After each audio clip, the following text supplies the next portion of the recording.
Hello, everyone, and welcome to the Creative Confessions, your place for advice on all things Artist Alley, manufacturing products as an artist, and small business. I'm your host, Macy, and I'm the artist and designer behind Mualcaina, a small business focused on kawaii designs. And Artist Alley can be daunting if you're new to the scene, and especially so when you need to travel far distances because you don't have many local cons. So I'm very excited to welcome our first guest, who is very familiar with flying all over the country to vend at conventions on top of vlogging while vending. Without further ado, I'm excited to welcome Jiyoon, better known as JYK Doodles. And so, for those of you Hello. listening, if you're familiar with my Artist Alley vlogs, you may have seen her around in my videos. But I'd love to start out by learning a little bit more about you and how you started JYK Doodles. Thanks for having me, Macy. This is such an honor, especially being your first guest. Very exciting. Yes. Yeah, so initially when I started, I feel like I mainly started as not really expecting what it is right now. I feel like everyone was kind of lost in the pandemic. I had just graduated college. I was supposed to be a photographer, like freelance photographer, but with the pandemic, all of that kind of just like shut down, and I was kind of like, okay, I have nothing to do. So then I was playing Animal Crossing full time instead and just like avoiding everything. And then it started with like me thinking like, oh, I want Animal Crossing stickers. And then I went like on Etsy to like look for them. And then I was like, oh, these are really cute, but like I want this specific like design of like characters with food. And I thought like, oh, I mean, I'm a fine arts major. I might as well just do it myself. So then I started and then I sold on Etsy. And then I think initially when I earned like a few $100 from like stickers, I was like, this is crazy, this is amazing, like I can't believe it. And then after that I expanded into keychains, and then that was like such a huge investment for me at the time. I was like shaking while I was giving that order. I was like, oh, there's no way I can afford this, that's crazy. And then here we are now, which is kind of crazy to think about. That's amazing. I feel like a lot of artists definitely started during the pandemic, especially with all of that time. So now I'm assuming, are you doing everything yourself, like packing orders, social media, and all of that? Yeah, fortunately and unfortunately. I feel like there's pros and cons in doing everything on your own, but that is what I do right now. Nice, nice. And do you do this full time? Yeah, unexpectedly, I feel like I initially wanted like a mix of my photography work, but I'm like slightly burnt out with that area right now, so I'm just focusing on doing what I like. Okay, nice, nice. I guess maybe you answered it before, but what made you realize you wanted to do this full time? I feel like there wasn't really like a moment where I was like, oh, this is what I want to do. I think it was a more like a gradual build up where I like started stop like selling from like small items, where I feel like small items don't really like sustain your full time, you know? But then when I started expanding into like keychains, and then it moved on to like sun catchers that are more expensive, and then to like bucket hats. And I think once I started doing like conventions, actually, I think that's where I was like, oh, I could do this full time. I think also TikTok at the time really helped, because I feel like TikTok's algorithm at one point was very pro small business.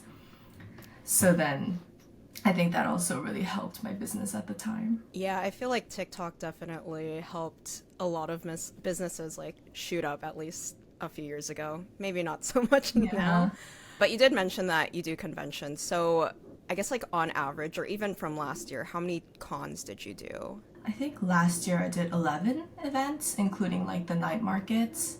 But this year I think it's around the same amount, but I'm hoping to do more around like 15, maybe 20 might be a push, 15. Okay. And then when did you start vending in person? I think that was 2021 May. And then I initially did Fan Expo St. Louis, which was a very local con, and also was it went so poorly as a con that it doesn't exist anymore. Oh no. But Oh no. it was like my first con, so I had like no expectations. I was kind of just there as a learning experience. So, and I was local, so like the cost was very low. So I think on the flip side, it like was fine. Okay. And I guess now that you've done it, it's 2024 now, so that's been like 3 years or so of conventions. How would you say like Yeah. how it's changed since when you first started versus now?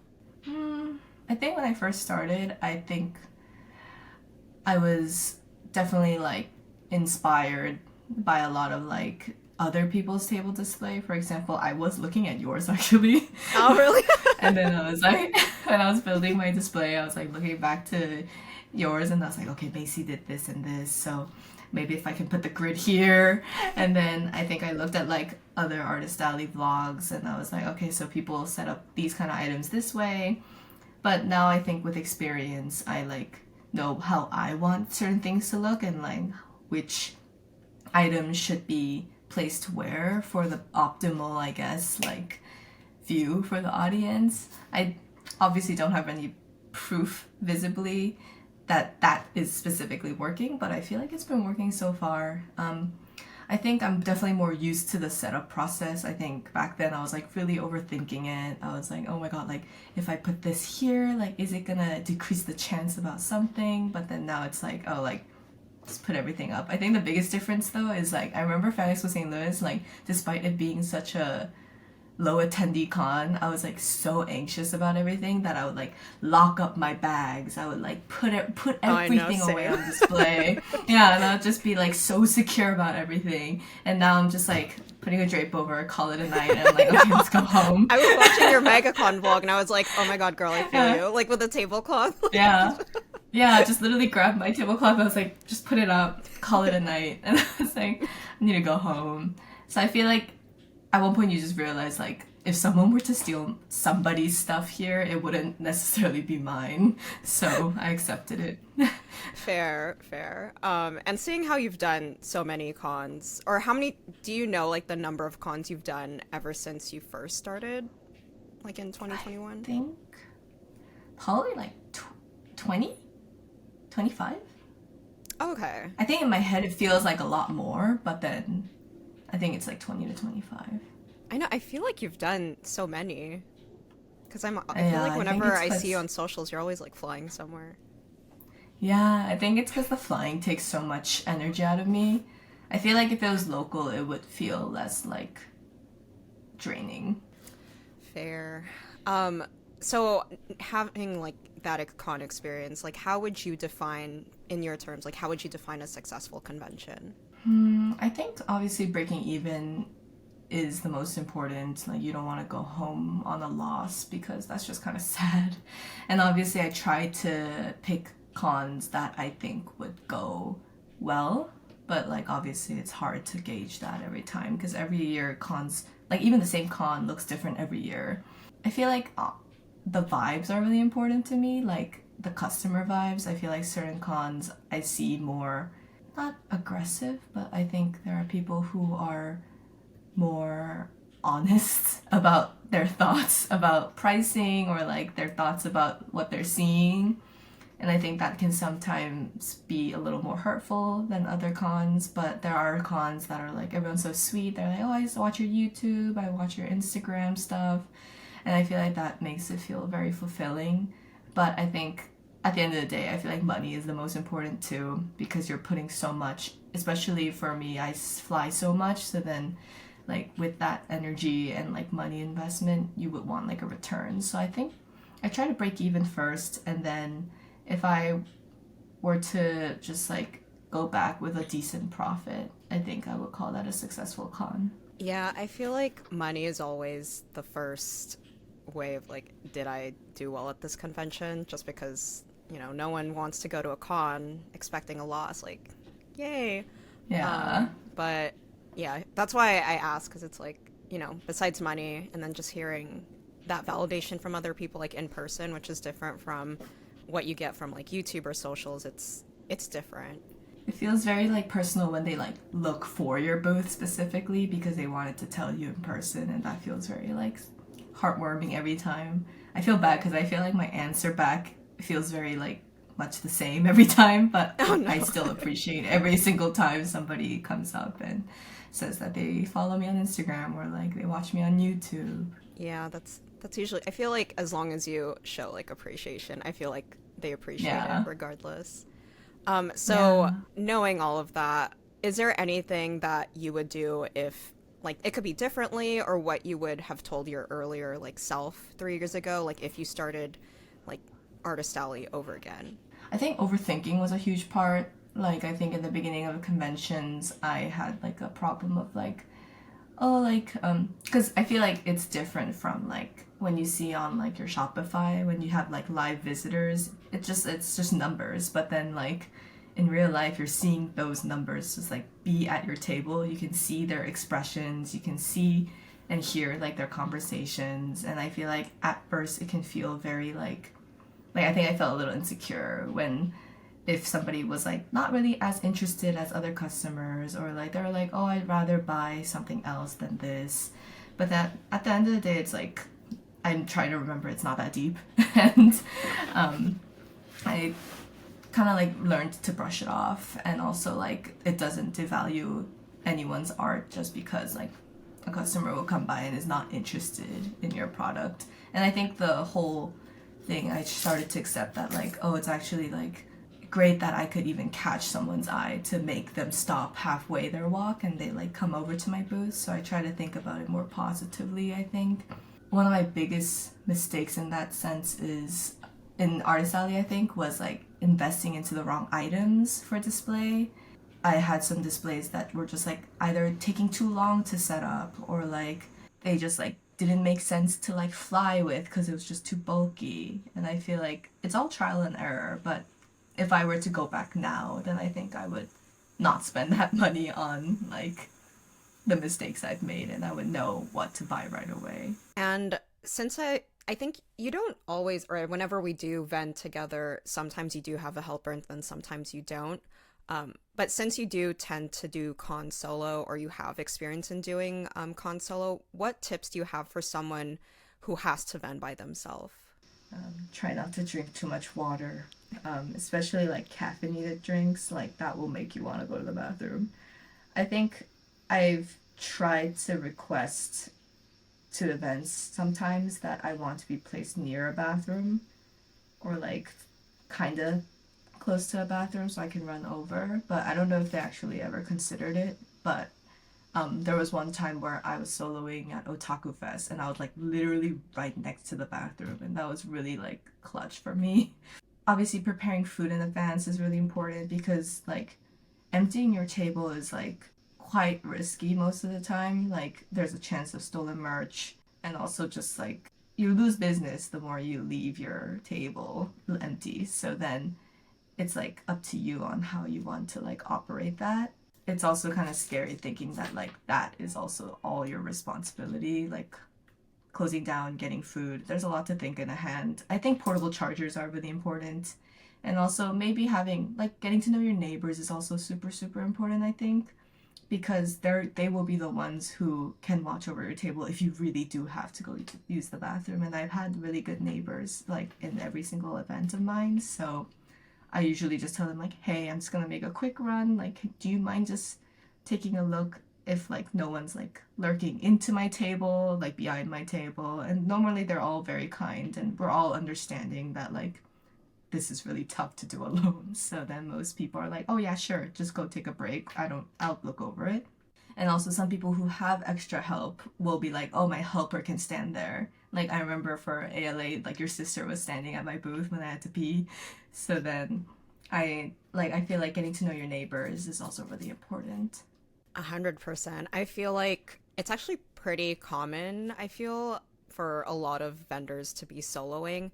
And for the most part, I don't think I've ever experienced like a really poor like neighbor where they've been rude to me. For the most part, I feel like, as you mentioned, as long as you get to know them, they're all very accommodating and they're willing to look over your table, even if temporarily, as you like run off to the bathroom.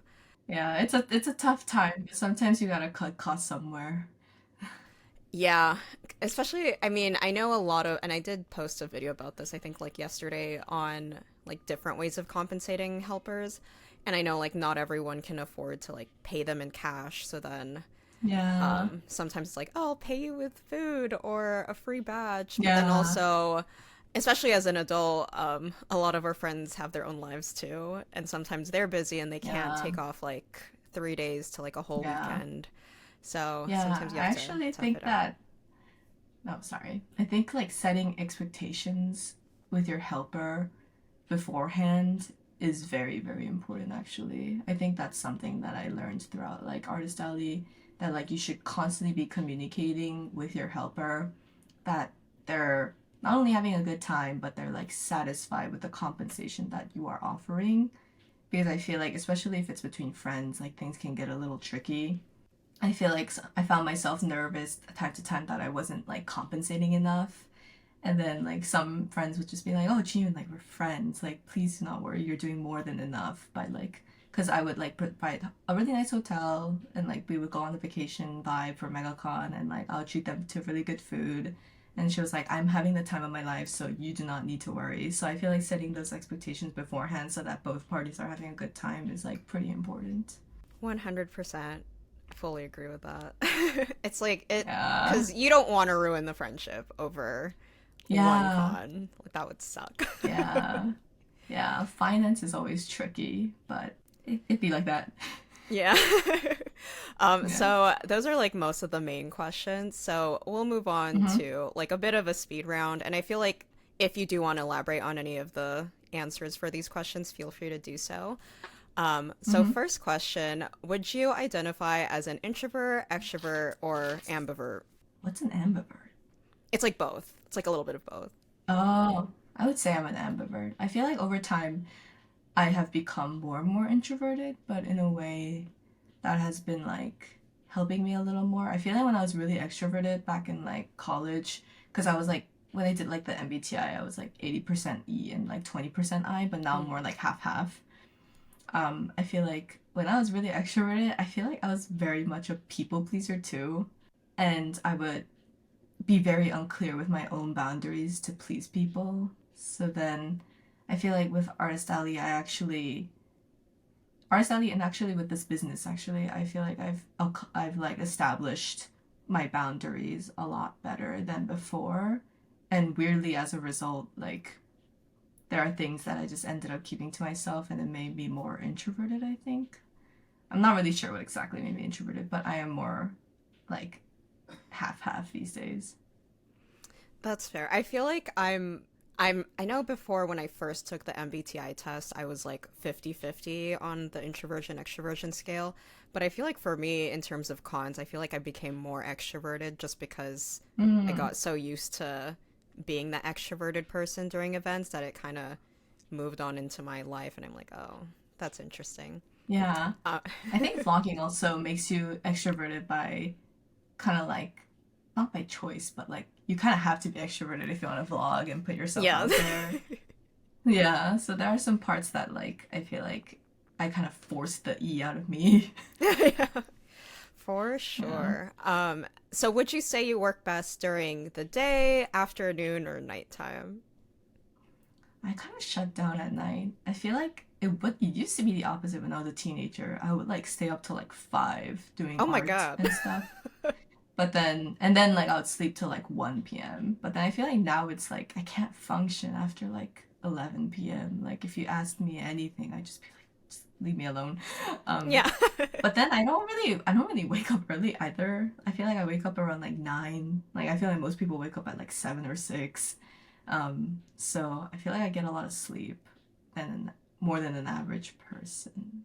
That's So good. It's like yeah, you're not that like yeah. workaholic. Yeah, I would say I'm more of a morning worker. I also think I work in sparks rather than consistency. I feel like I like simmer on an idea for a really long time and then one day I just sit down and like do it like all day. Like it doesn't really matter what time of the day it is. I'll just like see the end of it. But then like the simmering takes quite a while.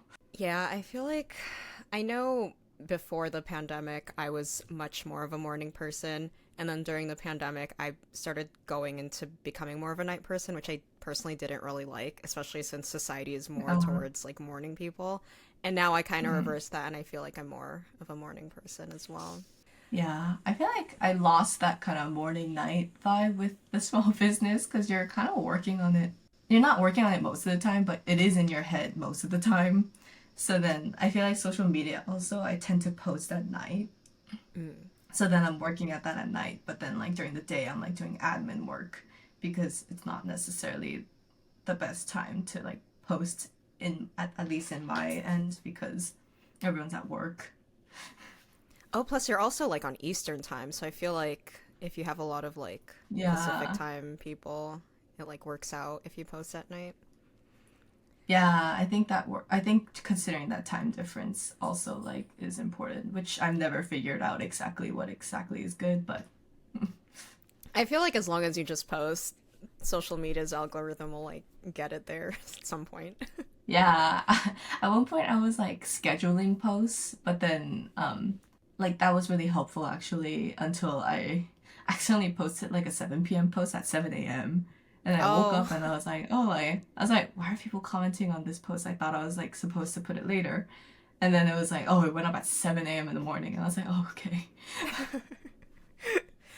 yeah, I think I need to start scheduling because sometimes I don't want to be dependent like on my phone to actually like post that reel or Yeah. whatever, but Yeah. it is what But it it's hard is. because TikTok and like YouTube Shorts, they don't really have scheduled posts, I think. You Do can YouTube on Shorts have it? shorts. Yeah. Okay. Okay. That's good. I should utilize it more. I feel like social media actually drains me the most. Okay, to be fair, I feel like for YouTube Shorts, just because I'm scheduling everything ahead of time, like I don't even have to think about it. And I feel like that's what brought in like a lot of subscribers besides like my vlogs, just because they're seeing that Mm. content. And then they start to see my content if they do watch that one. So highly recommend that one for sure. So on the topic of conventions, like how do you find your con apps or like when conventions are opening their apps? Well, the Artist Alley Discord mainly that most of us are in. I think word of mouth. I also go to, I forgot the name of the website, but there's a website where you can see all the conventions on the calendar that they have, Mm. and it's divided up in regions. I forgot what it was called. I think it's literally called animecons.com or something like that. It But it might be was because I think I've heard about that like they actually. have yeah, yeah, yeah. So I usually go there to see like a good overview of like which month has what kind of events. And then I think the Discord is mainly to find out when they open. Right now, I'm just relying on social media and then like word of mouth. Like that's how I learned about MegaCon with through you. And then Hmm. the Artist Alley Discord is mostly for pings when it's like, oh yeah, the app is open. Like okay, I'll get on Yeah, that. So yeah. do you prefer first come first serve lottery or juried apps and why? I think juried and lottery is preferred definitely over first come first serve. Mainly because my Wi-Fi is really not like it won't be able to compete in that field of first come first serve. Like when I was doing Fanny apps, I like Oh my really god. wanted to just like I just wanted to shut down because it was like loading forever. So I think it's just so stressful to like remember it. I also prefer working on my laptop when it comes to apps. So then being on time for a first come first serve app is like very stressful. I think juried also feels more it feels weirdly fulfilling when someone like is like, "Oh, we took you in after looking at what you sell." And like it feels nice actually when someone's like, "Oh, we selected you." I'm like, oh, "Nice." you know. And then Fair. lottery feels better in a way where it's like I feel like sometimes when you really don't get into a convention that you were so desperately wanting, it's easy to like go to a cycle of blaming yourself, which obviously is not a healthy habit, but there I'm sure that all of us have that experience of doing that with a convention you really want to go to. But I think lottery, it's easier to brush it off because you're like, oh, I was just unlucky. Yeah, that's probably going to be my mindset with Anime Central. It's like, oh, maybe I just Yeah, didn't get in. It's like they didn't judge maybe I me. was just unlucky. Yeah, yeah, yeah. Yeah. So what's a dream con you'd like to vend at? I feel like AX always was on my list, so I'm really excited to go to AX. And then I really want to be in Fanime. I heard good things about Anime Central, but it's not as like I wasn't as desperate as like Anime Expo, I think. I feel like AX is like not the experience, but kind of the experience, you know? So then I'm kind of excited to see what that looks like. It's gonna be so much fun. Oh my god. I'm looking I forward to know. AX this year. It's like the So past couple years, it's excited. like, oh, it's fun. But now I'm like, all of my friends are going. I'm so I excited. know. I'm so glad that everyone was able to make it. So I'm super excited. Very excited And about we'll be that. neighbors. Yes. Oh my god. It's gonna be so fun. It's like a little bodega No. neighborhood. Like all the I artist friends. know. Yeah, we're just all gonna be like, it's not even gonna feel like working. Oh my god. Yeah. It's like ALA 2.0, but like on steroids. Yeah, no, seriously. I did enjoy ALA too. Yeah, on the subject of that, which con surprised you the most? Like you didn't expect it to go as well or something along those I lines. think Otaku Fest and GalaxyCon Richmond Rally, those cons were surprising me. Mainly because I think I haven't heard much about it but I think that's mainly because all my artist friends are mostly from the West Coast. So then I feel like our talk is always about cons in the West rather than like Midwest or like Northeast. So I feel like I had a very pleasant surprise going into like GalaxyCon Richmond and then realizing that like, oh, like I actually really enjoy this crowd and like Otaku Fest especially I like went thinking like not much, but then like the support there was really like astounding and like I really enjoyed the crowd and I feel like that made me actually more that encouraged me to like go to new locations to like figure out like what I like and just make it a reason to like travel. Yeah, I feel like that's also how I try to justify going to out of state cons. I mean, I haven't done that many, but it's also if you can get a trip out of it, get your expenses paid, why not? So what's a little known secret about vending an artist alley that you feel like people who haven't done that wouldn't know? Well, I think we all know that stamp rallies do wonders for your business at the cons, and I think that's also a very easy way to make friends. Like, it's probably the easiest path you could take with a little bit of courage. And you get to know like a bunch of people, and I think I haven't been on the organizing side, so that must really be a lot of work, Macy. Yeah, it But it yeah. But I feel like if you're just kind of like part of a stamp rally, everything is very easy. Like you're just kind of going with the flow and you get to create art specifically for it, which is a really fun opportunity. So I feel like that's like a little like known secret that like you should do a stamp rally when you're vending. Also, like you should just not drink water because you're gonna want to pee. Yeah, it's like just get a it's just UTI. yeah, like oh my god, it's like awful. Like you have to, and that's always like when you have to go to the most, like customers are there, and I'm like I can't, I have to go, Yeah. and then they're just there, and I'm just like, it's okay, I'll be okay. It's like that one and then just bring out some food. They'll flock over to you. Yeah, Random, but what's your favorite airline when it comes to like conventions?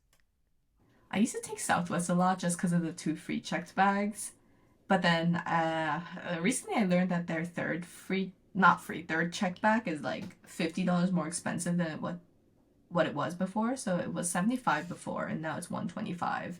Oh And my at god. that point, I was like, oh, I might as well just book an airline that can be cheaper and accommodate all three checked bags. But I think it depends on the convention and also the location. Because I try to avoid transfer flights, mainly because I have Mm. experience of my luggage getting stuck in the middle during one of them. So then after that, I try to avoid transfers at all costs, especially if it's like a situation where I'm landing and immediately going to the artist alley to set up. So sometimes I'll look up I'll start with Southwest and because usually it's the cheapest. And then if they have way too many transfers or if it's like, oh, I see that there's options on other airlines with no transfers, then I move over there if the price seems like reasonable because I feel like it's not worth like losing your luggage. Yeah, I knock on wood, I have not experienced that yet. Right now I only do Yeah. Southwest just because it's easier, but I feel like because I don't like going into like LAX because it's so far from where I am. But so then I Yeah. only choose like domestic airports, but then there's not as many options. And I feel like you're lucky because you literally like live nearby like a few international airports. So I feel like you have a lot of options. Yeah. I feel like one thing I realized was like when I was in St. Louis in Missouri, I feel like it wasn't that pressuring to fly out because like my boyfriend had a car, so he would just drop me off. So then I never had to think about the Uber cost to the airport. And now I have to think about it because like it's so expensive here. And then I have so many luggages, obviously, because I'm vending. So then like I'm not gonna lug all of this to the subway. So I feel like that's just like a huge change I had to go through. So what social or which social media platform is your favorite? I think Instagram has been my favorite. I think in the beginning of my business, TikTok has done wonder for me, and like I really enjoyed being on TikTok. But then nowadays, I think in the beginning it was like more TikTok, less Instagram, and now it's like more Reels and Instagram and YouTube, and then less TikTok because I feel like I don't know. I've been flopping a little. TikTok is, yeah, it's kicking our asses right now. Like one of them will like randomly pop off. I try not to think about it too deeply now. When it comes to Artist Alley, what do you invest in and what are you cheap about? I feel like inventory obviously is something I invest most in because you have to sell. And then I also put like a good amount of money on working on my display because I feel like that's like the first thing like your customer is gonna see. And then like I actually think display really affects your sales. So then I try to keep something that is more convenient for customers to pick up, like the sticker sheets. I feel like a lot of customers tend to be shy and they don't want to do like a lot of talking or a lot of work other than when they have to like order. So then I try to have a lot of hands-on display, like sticker books. I'll just have several at once so they can just pick it up and give it to me. And like sticker sheets too. And then it's less work for me, so then I don't really mind leaving it out there.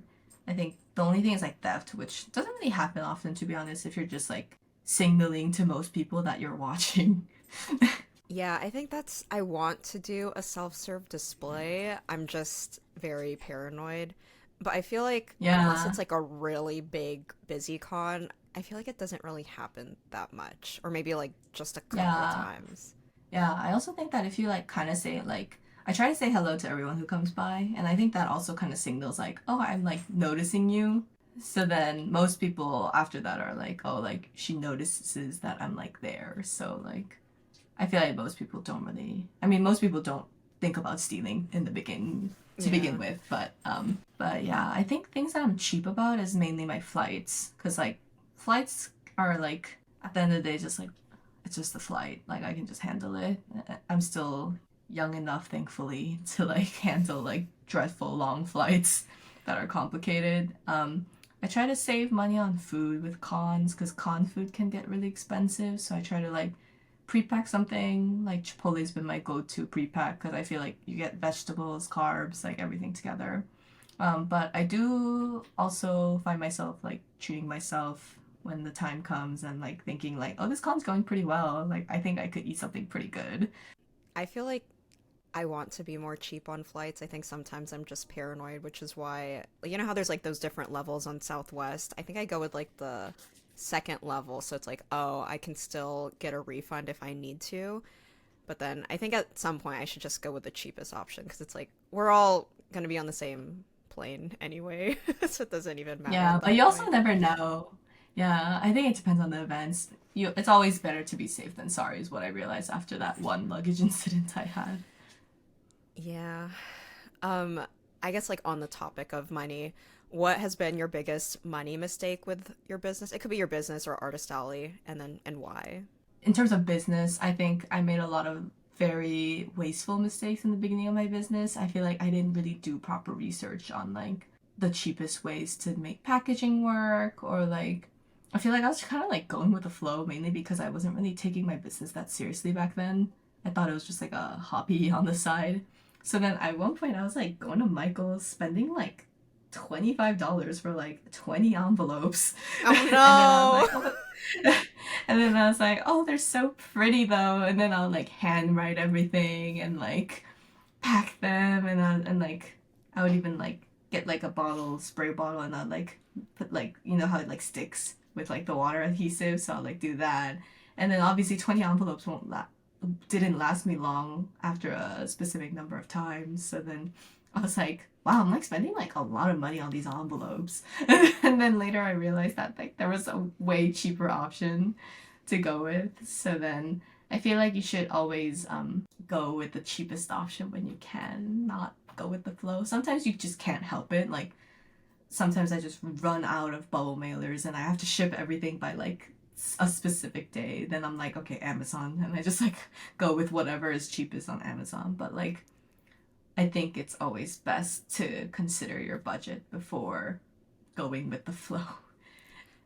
Yeah, we're all guilty of going to like Michael's and getting our Yeah. supplies from there when we should not be going to Yeah. Michael's.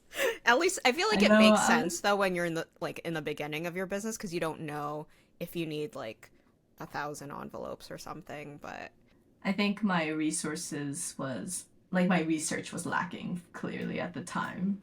So then I was spending. Oh, I also didn't get a eco printer, and I got a regular like I think it was an HP in the beginning that I had, and then the ink was running out so fast because I was making my own stickers, and then I was like paying so much on ink, and then in my head I was like, is everyone just paying this much on ink? This is crazy. And I'm just like spending all this money, and then I found out about the eco tank, and I was like, oh my, so stupid. And now I just outsource them. So it's it's like the I like feel like it's self-production to outsource pipeline is real. yeah, I think when you think about money mistakes, I feel like a lot of it is at the end like you have to work smart, not hard. And I think that was some mistakes I made in the beginning. Yeah, fair. Very common mistakes, to be honest. Um, Yeah. so what's the strangest thing you've seen like being sold in Artist Alley and like safe for work Oh, only? oh, like being sold or I've sold. Or like you've seen like someone else selling it. I think I at one point I saw a bald Miku plushie, and Oh I yeah. thought that was very Yeah, I interesting. remember. Yeah, I didn't think it was like it wasn't weird in the negative way. It was just like, oh, that's very like unique. And it was very eye-catching. I think I always just get slightly surprised looking at NSFW sections. Um, They can be like really I creative. think yeah, it's not my like I'm not their audience for sure is what I realize, but I think it's interesting. Yeah, I feel like the things that I do see until I'm actually there, it just gets like wiped in my brain and I can't remember like some of the weird things unless it's Yeah. very notable. Sometimes I'll like see something and I'll be like, "Oh, that's very strange." And then I realize it sells very well. I'm like, "Huh, Yeah. I have so much more to learn. I have so much more to learn about this world." Like, So yeah. when did you first feel successful with your business and what does that word mean to you? I think there wasn't. I feel like I've never had like a moment where I was like, "Oh my God, I'm successful." But it was like more like a gradual thought of like, "Oh, I think I'm doing pretty good. Like, I think I'm like doing pretty fine." I think the moment I felt that way was when I was realizing that I didn't need my parents' financial assistance anymore at one point, and that felt very like fulfilling because like I at one point you don't want to rely too much on your parents because they already did so much for you, and my parents gave me like so much support with like my college, like obviously like I don't think I could have started this business without the funds that they have given me. So for me like leaving the dependency financially, like the financial dependence on them, like leaving that was like very important to me. And I think once I left that I was like, okay, like I think I'm at a place where I'm like happy about myself and my job. And also I think I feel more I think honestly I feel most successful when I can afford to eat like the good food that I want to eat. Like I'm at like a sushi place and I see like this really expensive sushi place and I'm like, you know what? Let's get that sushi set because I can afford that. Yeah. And I think that for me defines like success. No, I feel that. And especially during those times where you do want to treat yourself and you don't have to look at the price tag. Fantastic. Yeah. I think those are the best times where you're like, oh, I can treat myself if I decided to. And I think that for me felt very like, oh, I think like I'm doing a good job at what I'm doing right now. Yes, 100%. Um, what's your controversial artist alley opinion, if you have one? I feel like mine, I was writing this down and I was like, I might get canceled. I feel like often if you're selling at several events or even one or two and you're noticing that specific items aren't selling or that like you're not doing well in general, I feel like at a certain point you can't keep blaming it on the customer's vibe or like the conventions at low attendee because there are cons I don't know. I feel like it's a very I feel like if you're really not selling, then there is something that you need to look back onto your business on like why. Like I'm not saying that you're failing, obviously, like because I feel like some people take it very like, oh, I'm failing and like I'm not doing enough. But it's not really that case. I feel like there's an audience for like almost everything is what I realized after selling so much. And that like what you need is probably like an upgraded display or like more product lines or like product types. And like I feel like some people just don't offer that variety that they should offer and having such limited inventory can also be very detrimental when you vend at conventions. So I feel like if you're feeling like other people are doing really well, or at least like the general consensus is that like this con has a very high attendee or like a medium good con, and you find yourself like, oh, I'm not like doing as well as I thought I would. I would hope that you don't take that as a opportunity, like don't take that as like a chance to like beat yourself up because like that doesn't really help anybody or yourself. But I feel like you should take that as a chance to like reflect on like, oh, this is a good opportunity for me to like think why this doesn't sell. And even at like cons that I vend at, like I feel like most of the time when I notice a specific product line not selling in my shop, like people don't buy it at all, then I'm like, then I start thinking like, oh, but like why is that? Like why? Like is it my display? Is it like the way that like it's being shown? Is it the price tag? Is it like I'm not offering enough deals on it? I feel like I try to redirect it to that way instead of saying like, oh, like I don't know. I just think like blaming yourself or blaming the con is very unproductive in this sense because you don't get anything out of it. So I think my most controversial opinion is like if you're noticing something's not doing well, then like you should think about why before like blaming external consequences.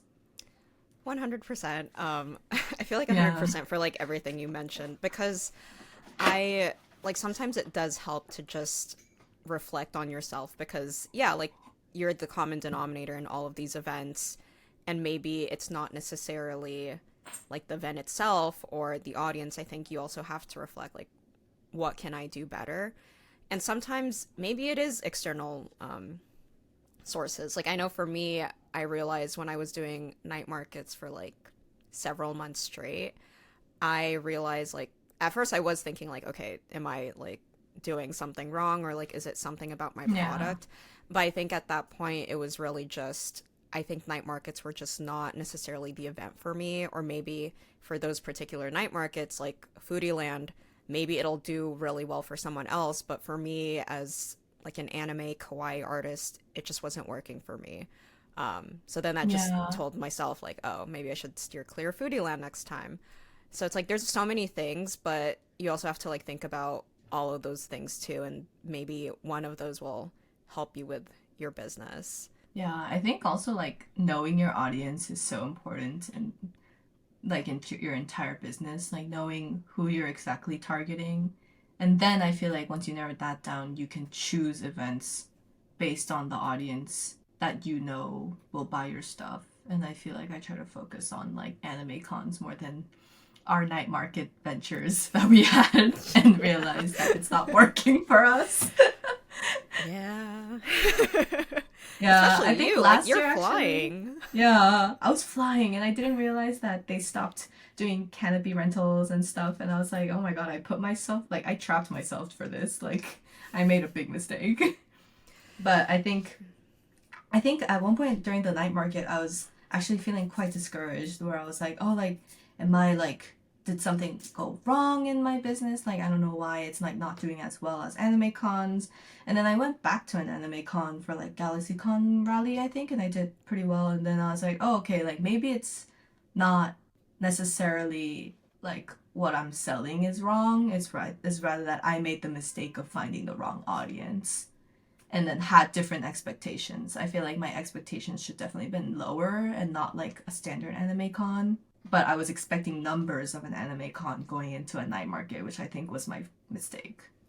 I feel like last year was just a good way to experiment with which events do well for us, and it's like, oh, it's Yeah. anime cons. Yeah. I was like, oh, I'm just glad. I was just glad to be breaking even at that point. I was like, learned my lesson. Glad I broke even. We just won't do this again. Yeah. So what's your favorite part of running your business? And then you can, I guess the next Mm, question would be like, what's your least favorite? yeah, I think flexibility obviously is something that I love. Like I can get lunch with people if whenever I want. Like I can like give myself like vacations anytime I want and like it's very flexible. And then there's a lot of things about like working alone that I really enjoy. Like I don't need to get like nobody's supervising me. I don't really need to like get a second opinion most of the time. And if I do, then I usually go to you or like Ivy for like a second opinion. And then, but with so much flexibility, I think the lack of self-control is a big thing that I like am noticing and working on. I feel like the loss of routine that is very dangerous at times where it's like, oh, like I could wake up like at 11 because I can just work 3 more hours later than like a normal like 9 to 5 and then like you realize your routine kind of gets like screwed up if you're not diligent about your schedule, like it will become messy. And I think that's a little tough because nobody's forcing you to do anything, but it has to be all you. So then I noticed that I like let myself do a lot more things than a normal person would. And I also think that running a business kind of makes your finance confused. Like you get really used to purchasing big number of things. And I noticed at one point I was doing that to my personal life. Oh Like no. I was like, yeah, I was like buying something and I was like, oh, like this much is like I could do that. And then I think about it, I'm like, wait, no, no, no, no, I should not be doing that. But then if I think about like I keep confusing my business finance with like my actual finance. And I feel like I was struggling a lot last year, like buying things that I don't really think I should have afforded to begin with. And then I'm like if I think about it in my business head, it these numbers make sense. And then I just like buy it.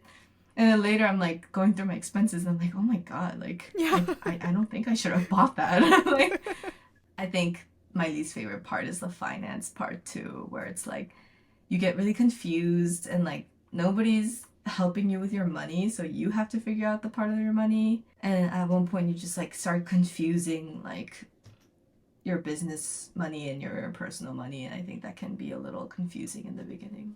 Oh my God. It's funny because I didn't even think about that, but you basically verbalized something that I guess I did think about. Like I think the first time I like ordered like my Ita bags, like you could, I mean, you should know because like you also ordered Ita bags. Like you Yeah. could buy a car with like the amount of money that Yeah. you spent, and I'm like, this is crazy. But then as you keep doing that, like the past couple of years of ordering Ita bags, I'm like, yeah, this is normal. Like not really. It's like it's not that Yeah, normal. it's like yeah, it's and then like you stop thinking about like you see the numbers like really just as numbers. And then I think that's where it gets a little dangerous if it doesn't like I don't know. I think it's just a little risky. I try to be careful with it, but then like I was buying like you know how I'm like collecting Stone Angels and I Yeah. like was like looking at all these like rare secret Stone Angels that sell for like 100 and 150 and normally like that wouldn't make any sense. But then like I noticed that I was like, oh that's not like too crazy. And then No, I was like yeah. I was And then I was like, oh, what am I even saying? That's like so crazy. I don't even know why I said that. And then I was like, oh, like I need to like readjust my financial like perspective because like I can't keep thinking that these two are the same. Like me spending like $200 on like a desk is not the same as me spending $200 on like a secret Sony Angel. But then I keep finding myself like putting them together, so I shouldn't be doing that.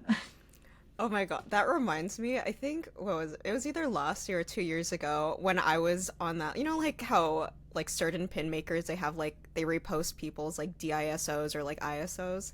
And for Oh yeah, me, yeah, yeah, yeah. there was this one specific. I think I forgot who the maker was. It was like a very specific Levi pin that I really fucking wanted, and I don't even. I know I paid like over $100 for this pin because someone was like selling it and I really wanted it. And I mean, I don't regret it at all, but like, I should not be spending that much on like a Yeah, four-inch I feel like pin. you're.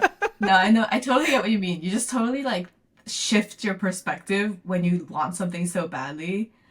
You're like, oh, like if I think about it in terms of business, that's not that much money. Yeah. But then in real, yeah, but then you're like not making a business purchase, so it's like, oh, like I shouldn't be thinking it this way, but then I do it because I want to cope and like somehow convince myself that this is worth it.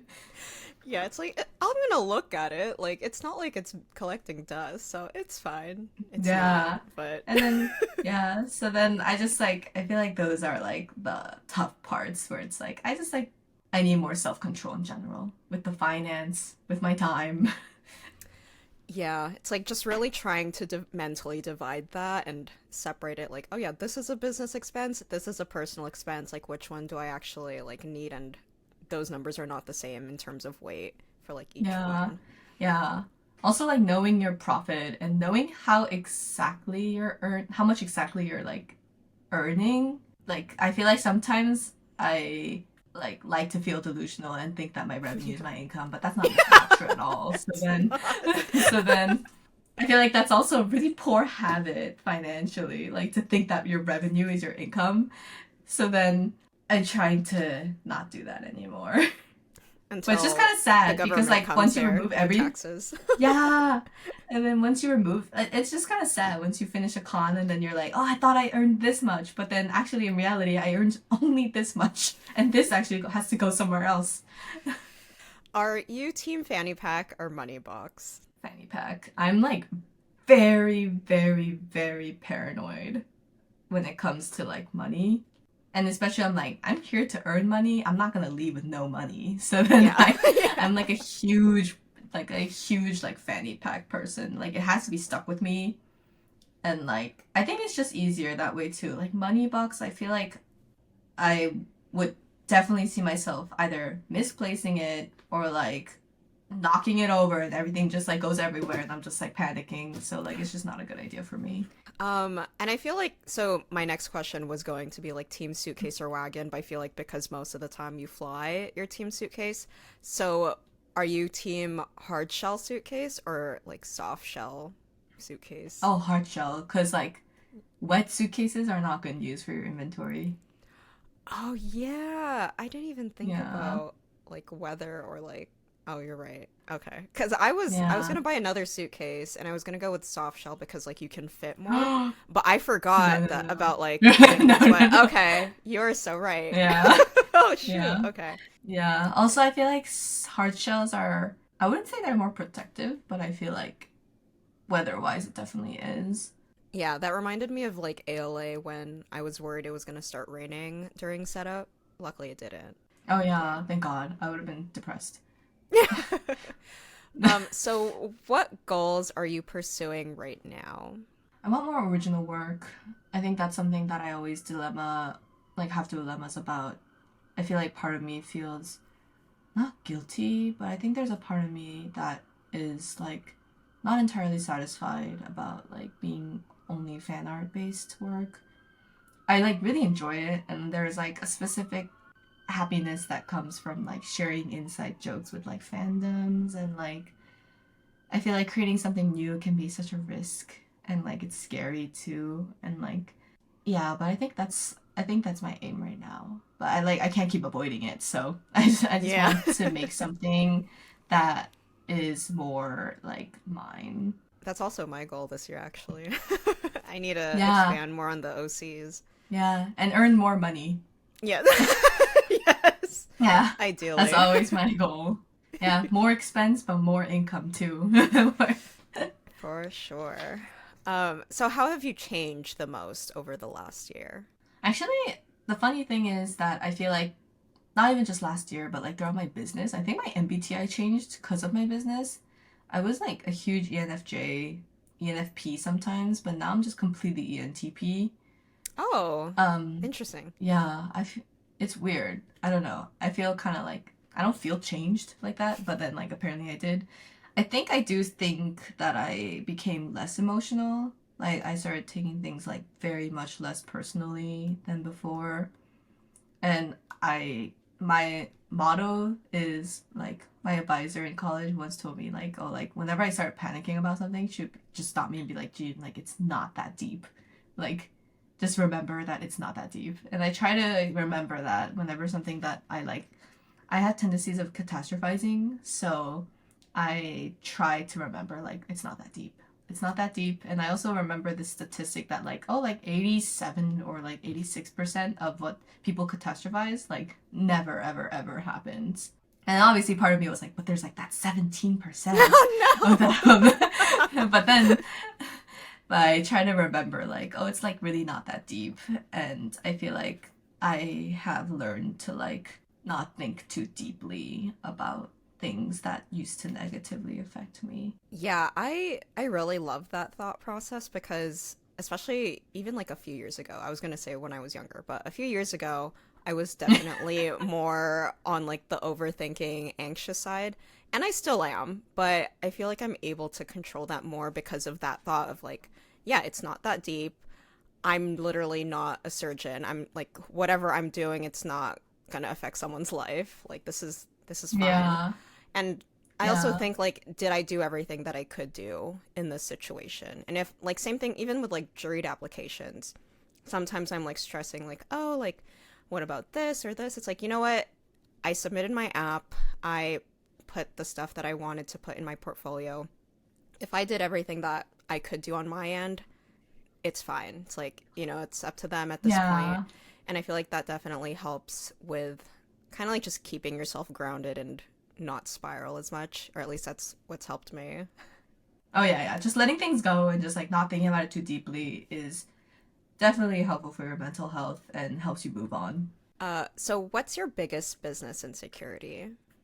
It like just goes back to like the fan art thing, which I feel like I had like imposter syndrome because of it for a while, where I was like, oh, like I'm so happy that I can make people happy, but it's like fan art's such a gray area. I always like think about that pretty often, unfortunately. And then I'm not the biggest like I'm not really skilled when it comes to anatomy with humans, and I think that made me like, oh, like am I not a good enough artist? Like that made me like a little insecure for a while. Things that I were insecure in the past, if I were to be a little more honest, is I feel like when I first started, it was very nobody really around you has like the experience that artist alley people do. I feel like so then it's hard to like talk about it with anyone. So then as a result, the only way you can like compare or measure success in the beginning, I feel like, is by comparing it to others. And then I think that can be a very double-edged sword where you're like looking at others and being inspired and like making new things based on what they're making, and you're like, oh, like this person's doing this and it's doing really well, and like I want to make something kind of like that but like slightly different, or like, oh, like I want to make different things, like, or you get new ideas by like looking at someone's like artwork. But at the same time, I think the double edged sword is like when you start thinking about numbers, like, oh, this person has so many followers, or like, oh, this person seems to be doing like so successful every single launch. And then for me, like, I didn't really do well when I did this launch. Like, it's kind of sad. And I think it comes with like a mixture of like jealousy, but also like it's very easy to spiral down to like self-sabotaging. And I think that was really a huge insecurity I had in the beginning of all of this, where I didn't know how to measure my success, and I didn't know I think I was like too insecure to like realize like, oh, like whatever I'm doing at that time was more than enough. I think if somebody out there was like feeling similarly as I was, like I would say it's not that deep, first of all, and also that your time will like come and you have to keep just believing yourself that it will come. And also obviously going back to like the reflecting on your business objectively is very important too. So then I think through a lot of that, maybe that's why I become like, that's why I moved to F to T maybe for my MBTI, because I feel like I became more and more better at like reflecting it more on like my business rather than like moving it to like my personal emotions. I'm like, oh, like it's not anything about me. Like I just haven't found the right audience. Like I just didn't promote enough as this person did. Like so obviously I feel like that was like my huge insecurity, but I think now it's more like I want more original art and I want like something that stands for me, and I don't want to keep doing like only fan art. Is like probably not really an insecurity, but something I probably want to work on. I definitely feel you on the insecurity part. I think that in the beginning, I was very, like, not insistent, but I consistently would compare myself to other artists, especially with, I think before, I don't know if it's as common now, but I know before a lot of artists would, like, show, like, their numbers, like, oh, this is how much I made this month or whatever. And especially in the beginning when I didn't have that much confidence because, I was new or I wasn't doing events as frequently. So, of course, like, there's not as much income coming in. It was really easy to compare, like, oh, maybe I'm not doing so well. But if I were to, I guess, like, now, I think what made me more, like, less insecure about it is just, like, am I doing better than I did last year? Or even if I'm not Yeah. doing as well compared to, like, that month, like, am I able to pay my bills? Or, like, am I still able Yeah. to, like, get boba every day if I wanted to? And it's like, if I can do that, like, Yeah. that's still great. I don't need to make, it'd be Yeah. nice to make like 6 figures per month, but like, I don't have to. Yeah. I think realizing that like your success shouldn't be defined by others is like the biggest takeaway I had doing this business. And that I hope that everyone who is in the artist alley believes the same, because like you shouldn't, like everyone's success is so subjectively different too. So honestly, it felt kind of like nerve wracking to like say it out loud, but like I'm sure everyone feels similarly. So it's like, why was I so Oh, nervous to say definitely. this? I don't know. I guess, like, looking into the future, where do you see your business going in like 3 years or so? That's tough because I was like, I don't even know where this is going next year. I know, So, same. um, That's why I like lowered it sometimes to I'm like, three oh, because like, I'm like, is 5 years like yeah, too far ahead? yeah. I feel like some people have 10-year plans. I'm like, oh, I don't even Oh know what yeah. I'm eating tomorrow, No. bro. Like, I don't Yeah. know, man. So then, ideally, more original work. I hope that I can stay as happy as I am right now doing this. Like, hopefully, I don't get a burnout as badly as like I did with my photography, unfortunately. Hopefully, still being able to do it full time. I don't really. I feel like my parents sometimes is like, oh, like, can we see this going into like a company? And I'm like, oh, like that's too stressful. Like, please Yeah. stop talking. I'm like, so I feel like I still see myself doing this like alone or like with some minor assistance, because I just, that's too much pressure. But I'm just going with the flow. Hopefully that this will just keep being the full time and keeping me happy. I guess, like, jumping back into insecurities, sometimes I think that where it's like, I don't think anyone's directly asked me, but I feel like there are some thoughts of like, oh, are you gonna go into a warehouse? Or are you gonna start Yeah. hiring people? Are you gonna like become a corporation? I'm like, bro, like, I'm enjoying doing this like right now on my own and like maybe a few friends. Like, I'm great right now. I don't think I need to get that big. I'm okay. Yeah, it's, yeah, I think it's so tough because I feel like the longer this business goes, I think the natural expectation of people is that like in the best way, they like think like, oh, you're gonna become like a huge store, like you're gonna have a retail store, or like you're gonna start having more people working for you. But I think it really depends on everyone's like work habits, and like some people would rather do every single work on their own than to divide it up. And for some people, like dividing it up is way easier than doing it alone. So I feel like it's so tough when that's like sometimes the expectation for us, where it's like, oh, like, are you gonna have a store? And I'm like, I wish I had a store, but like, probably not. That's so much work. Like, I can barely pay Yeah. my rent. Fair. Sometimes you don't have to scale that high. It's like if you're able to pay your bills and then some, I feel like you're fine. Like you don't need to be that big. Yeah. I feel like if you're just able to be happy and like you're not like so strained about like the next few months in terms of finance, like I think that's all that matters. I feel like as a kid you always imagine like I'm gonna be rich, have a mansion, like have a 5-floor building, and like I wanna be a huge celebrity that like takes like jets and stuff. But then now I'm just kinda like with this business even, I'm like, oh like as long as it's like fine throughout and I like don't go into debt, like I think that's all I can ask for honestly. And like if I Yeah. can eat whatever I want, shouldn't that be enough? Is like my thought now. Exactly. It's like, you still get to travel. It gives you the free time to like travel like for work, but then even like vacationing if you want to. And it's like I'm happy with that. I don't need to be maybe in the future, but like, I don't have kids. I don't have any of like I don't have a mortgage. I don't have like those major responsibilities, so it's not necessarily something that I am looking to go into. So I'm pretty happy with like where I am right now. And I feel like that's something I need to think about. So are you working on any big projects or new products that you'd like to share with the audience? It's like with the Mm, class. well, yeah. Well, the Eat a Bag is still in works and it'll be done pretty soon. I think like in March, like end of March. Ooh. So then that will be restocked. So then that will be nice. I'm working on some reusable bags, like the ones that come out of the pouch. Oh I've yes. been doing that. Yeah, my budget's been fluctuating a little because tax season is coming and like, yeah. So I don't know if Fun. I have money for new things at the moment.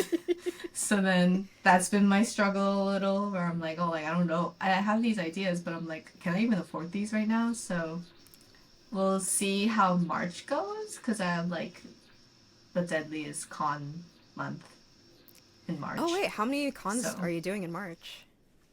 I have three. So next week I'll go to Milwaukee, the week after Oh. Richmond, and then I get one weekend of like freedom.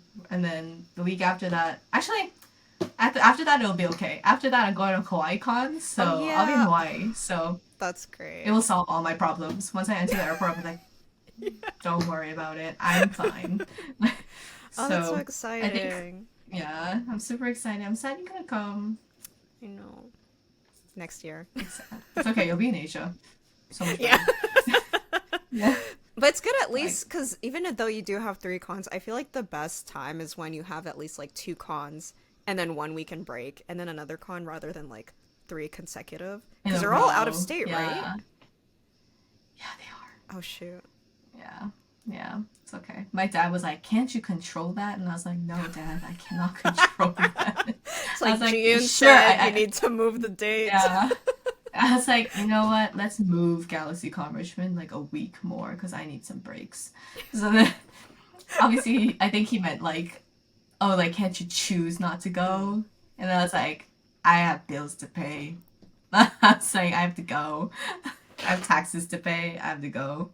Yeah, I feel like it's difficult too. I don't know if it's the same with you, but at least for me, most of my income now like stems from cons that I mean, now I'm taking a break, which luckily I'm at a point where okay, I can kind of sustain my lifestyle a little bit with like online sales, but like a big chunk of it is from conventions and like even though I'd Yeah. want to take like a year off, like I can't take a year off. Like not even 6 months. Like this is my only big break. After that, I feel like I'm gonna have a con or an event like every month or so. Yeah, I think at most I could take is like a month. And Mm. yeah, cons are definitely my biggest immediate income other than the Kickstarter I did. But I feel like even the Kickstarter, I wouldn't even count as income because it all went to production. So I don't really have money left.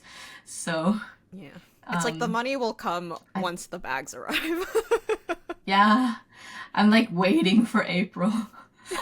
Yeah, so then the March, like despite the busy schedule, like it's nice that I'll have money.